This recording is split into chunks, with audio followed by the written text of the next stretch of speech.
Setkání.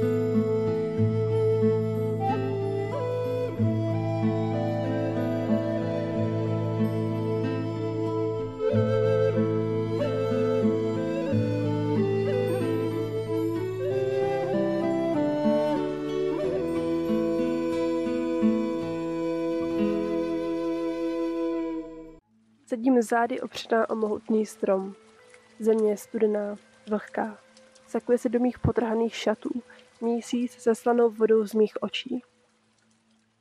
Obloha je potemnělá, občas zakráká krkavec, zašustí listí, jinak je ticho, ticho. Rukama si objímám skrčené nohy, tvář choulím ke kolenům, třesu se, ale ne zimou. Sedím tu už hodiny, dny, stále čekám a ona nepřichází. Ani nepřijde. Vím to. Viděla jsem to ve stromech zroucených k zemi, uvadlých rostlinách na daleké louce. Slyšela v žalostném kvílení větru. Mé bosé nohy šlapaly po sluncem vybělených kostech. Vím to. Však stále čekám. Zavírám oči. Pobrukuji si melodii. Melodii, kterou mi vždycky zpívala ona. Zpívala. Hladila mě ve vlasech. Její ruce byly hrubé, drsné od práce, ale voněly jako les. Jako všechny bylinky rostoucí na prosluněné stráni, jako jehličí spadané na zemi, jako pryskyřice pučící ze silných stromů, jako mech nasátý dešťovou vodou. Voněly jako domov. Pobrukuji si melodii. Vzpomínám na noci, kdy v krbu plál oheň. Místnost voněla po suchých bylinkách, na plotně bubel čaj. Na noci, kdy jsme se dívali na hvězdy, naslouchali vytí vlků, kdy mi vyprávěla příběhy a já se choulila do její náruče. Teplé, hřejivé, vonící po lese. Její sytý hlas naplňoval celý prostor, když mluvila, jako by na chvíli utichl celý svět. Ten hlas byl pro mě všechno a teď tu není. Není. Sedím zády opřená o mohutný strom. Země je studená, vlhká, sakuje se do mých potrhaných šatů.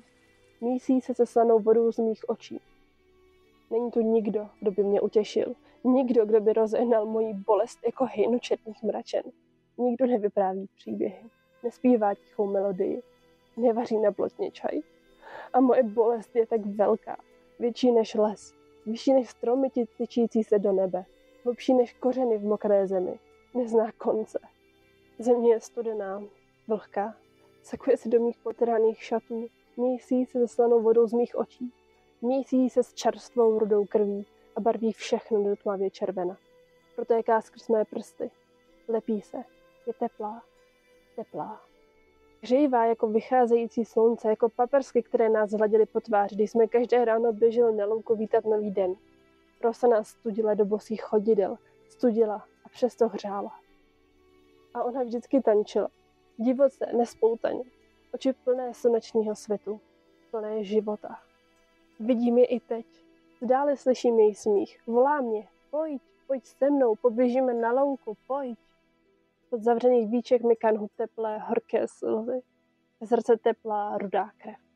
Mám chuť se smát spolu s ní. Měla jsem tušit, že se vrátí. Nikdy by mě nenechala samotnou. Nikdy. Ve vlasech cítím její ruce, hrubé od práce.